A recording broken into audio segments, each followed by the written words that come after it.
समाज में वृक्षारोपण की संस्कृति विकसित होना चाहिए। समाज में वृक्षारोपण की संस्कृति विकसित हो तभी यह एक अभियान के रूप में पर्यावरण को पोषित कर जनोन्मुखी गतिविधि के रूप में स्थापित होगी, क्योंकि उपभोक्तावादी संस्कृति के विस्तार ने जंगलों को नष्ट कर दिया है।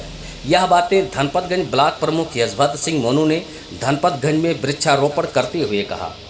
नमस्कार, मैं बीके यादव और आप देख रहे हैं भारत न्यूज़ लाइव। जनपद सुल्तानपुर के बाजार धनपतगंज में भारतीय उद्योग व्यापार मंडल के बैनर तले आज वृक्षारोपण का कार्य किया गया, जिसके मुख्य अतिथि धनपतगंज ब्लॉक प्रमुख यशभद्र सिंह मोनू रहे।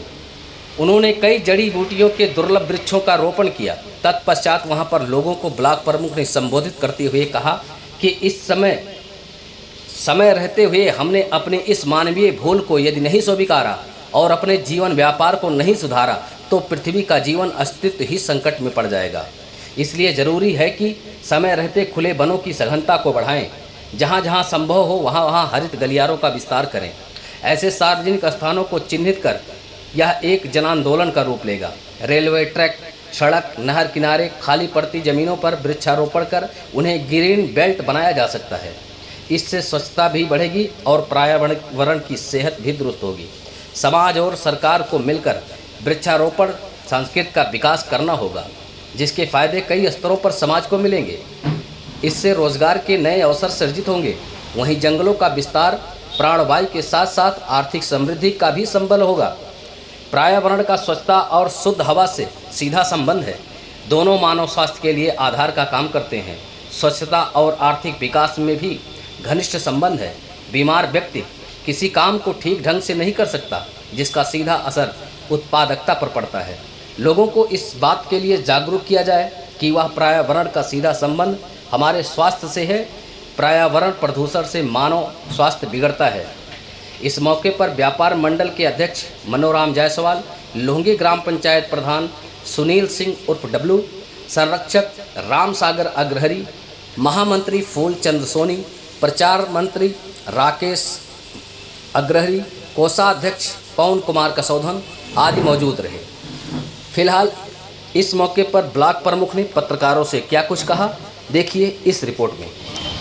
सर, पर्यावरण को लेकर के आज जो कदम उठाया गया है, ये तो है तो ही सराहनीय कदम, लेकिन आपके द्वारा कौन से वृक्ष का जो है यहाँ पर वो किया गया? आज 3 पेड़ मंगाए गए थे जी। इसमें एक छाल का है जो कफ और पित्तनाशक है जी जी, एक चितवन है जी, और एक रक्त शोधक जी, ज्वारनाशक जी, और मोलश्री करके एक पेड़ आता है वो। जी जी, ये आज शुरुआत हुई है। जी, हमारे मनोराम चाचा और धनपतगंज व्यापार मंडल के अध्यक्ष हमारे सोनी भैया, जी जी, सब लोग मिलकर जी। और दोनों प्रधान जी लोंगी और सुमा जी जी, पूरी बाजार में एक एक दुकान छोड़ के ही लक्ष्य कि एक दुकान छोड़ के पेड़ लगवाया जाए। जी जी। सर, पर्यावरण की जो समस्याएं आज काफ़ी जो है घातक आ रही हैं सामने। अगर वृक्ष नहीं लगाए गए तो बहुत ही घातक हो जाएगा। इस पर दो शब्द प्रकाश ये तो मिलाइए बहुत आप। जरूरी है। पेड़ तो हमारे जीवन के लिए उतना ही अमूल्य है जितना पानी। जी जी, तो अगर वृक्ष नहीं रहेगा तो कोई नहीं रहेगा। जी बिल्कुल सर, बिल्कुल। तो हम तो लगवाते रहते हैं लगातार। हमने जी। कई बाग भी लगवाए हैं, जी जी, आम के, मोगनी के, जी, और इस बार हमारे एक लक्ष्य और है चंदन का बाग लगाने के लिए। जी जी, जी, बाकी और ये धनपतगंज के मांग के बीच जो पेड़ मंगवा के रखे थे, लेकिन रोड का चौड़ीकरण शुरू हो गया, इसलिए नहीं शुरुआत की जा रही। पता नहीं रोड कहाँ तक जाए। आज लगाए, कल उसको उखाड़ना पड़े। तो जब रोड चौड़ी हो जाएगी, धनपतगंज से मांग के बीच में हर 20 मीटर पे एक पेड़ रहेगा। जी जी, बहुत बहुत सुंदर बात। आपके द्वारा सर जो सराहनीय कार्य किया जा रहा है, उसमें आप जनता से और आम जनमानस से क्या कहना चाहेंगे? तो सब लोग सहयोग करें। हम यही सबसे निवेदन करें कि जितने भी लोग अपने घर पे कुछ ना तो एक वृक्ष तो लगा ही ले। जी बिल्कुल। ज़्यादा अगर नहीं कर पाए तो एक पेड़ तो हर कोई लगा सकता है अपने दरवाजे पे। जी जी, ठीक सर, थैंक यू। एक कुछ जनता के सवाल हैं और जो जनता के लिए ज़रूरी हैं। धनपतगंज बाजार जो है वो 3 बड़े राजस्व ग्राम सभाओं को जोड़ता है, अतरसुम्मा, लोहंगी और मझवारा ग्राम सभा को। और धनपतगंज बाजार भर में कहीं भी एक भी शौचालय नहीं है। दूसरी बात, धनपतगंज बाजार वासियों की मांग खेल मैदान के लिए है।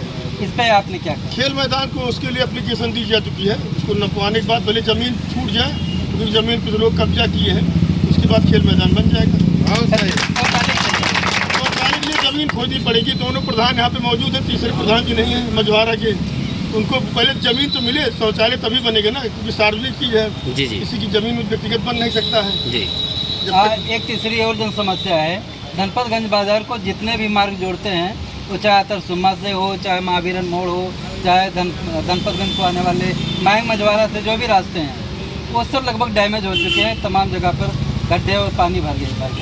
अब इसके बारे में यहाँ के सांसद और विधायक साहब लोग पूछे तो ज़्यादा अच्छा रहेगा, क्योंकि भाजपा की सरकार है, भाजपा के दो बार से सांसद और विधायक हो रहे, तो इसका जवाब वही दे सकते हैं ना, हम कहाँ दे पाएंगे। सर आपके ब्लॉक में, आप ब्लॉक प्रमुख हैं, सदियों से चले आ रहे हैं होते, लेकिन आपके जो ब्लॉक है वहाँ पर जितनी टंकियाँ लगी हुई हैं उसमें लगातार पानी, जब तक बिजली रहती है लगातार उसका दुरुपयोग हो रहा है। कई बार हम लोगों ने खबर भी प्रकाशित की, लेकिन कोई संज्ञान में नहीं ले रहा है। ये बहुत ही गलत बात है जो इस तरीके से पानी का दुरुपयोग हो रहा है। मैं चाहूँगा कि इसको संज्ञान में लेकर के एक बार जो है आप उस पर दबाव बनाइए। आप लोग हम लोग जिलाधिकारी महोदय से मिलकर इसको ज्ञापन दिया जाए, और क्या किया जा सकता है इसमें। नहीं, अगर आप दबाव बनाएंगे, जो आवास में रह रहे हैं सर वो बहुत ज़्यादा दुरुपयोग कर रहे हैं वहाँ पे। अच्छा, यहाँ ब्लॉक में ये इसी ब्लॉक पे सर, आपके ब्लॉक। जी चलिए दिखवाते हैं इसको, हमारी जानकारी में नहीं था, लेकिन अगर है तो बिल्कुल दिखवाएंगे, इसको जी रोका जाएगा। जी सर, थैंक यू सर।